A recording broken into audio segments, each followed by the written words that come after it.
మాజీ సీఎం కేసీఆర్ కు కాళేశ్వరం కమిషన్ నోటీసులు జారీ చేసింది. కేసీఆర్ తో పాటు హరీష్ రావు, ఈటెల రాజేందర్ కు జస్టిస్ పీసీ ఘోష్ కమిషన్ నోటీసులు ఇచ్చింది. 15 రోజుల్లో విచారణకు హాజరు కావాలని కమిషన్ ఆదేశించింది. జూన్ 5వ తేదీన కేసీఆర్, 6న హరీష్ రావు, జూన్ 9న ఈటెల రాజేందర్ విచారణకు హాజరు కావాలని ఆదేశించింది. మాజీ సీఎం కేసీఆర్ కు కాళేశ్వరం కమిషన్ నోటీసులు జారీ చేసింది.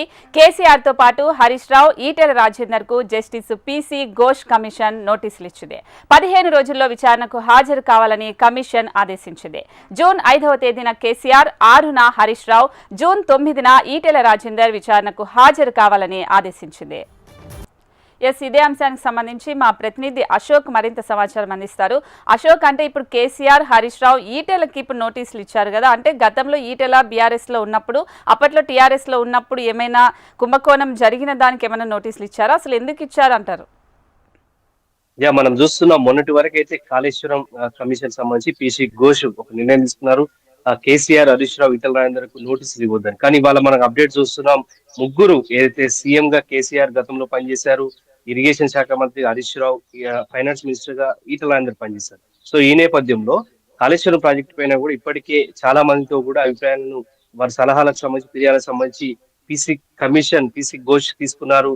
అలాగే దీనికి సంబంధించి తుది నివేదిక కూడా ఈ నెలాఖరులోగా ప్రభుత్వానికి సబ్మిట్ చేయాలి. కానీ ఈ నివేదికకు సంబంధించి మరొక 2 నెలలు, జూలై 31 వరకు కూడా పొడిగింపు, 2 నెలల పాటు కమిషన్ నివేదికను ఇచ్చేందుకు గడువు తీసుకున్నారు. ఈ నేపథ్యంలోనే మాజీ సీఎం కేసీఆర్ కు, హరీష్ రావుకు, ఈటెల రాజేందర్ కు నోటీసు సర్వ్ చేశారు. జూన్ 5న కేసీఆర్, జూన్ 6న అయితే హరీష్ రావు, జూన్ 9న ఈటెల రాజేందర్ విచారణకు హాజరు కావాలని చెప్పేసి PC Ghosh commission notice service. So ఈ నేపథ్యంలో ఆ ముగ్గురు హాజరవుతారా లేదంటే కోర్టుకు వెళ్తారనేది కూడా ఒక ప్రశ్నగా మారింది. మొత్తంగా చూసినట్లయితే దీనిపైన కూడా ఇప్పటికే ఎన్డీఎస్ఏ నివేదిక ఇచ్చింది. మరోవైపు ప్రధానంగా నిర్మాణ సంస్థలైనటువంటి వారిని కూడా పిలవడం జరిగింది.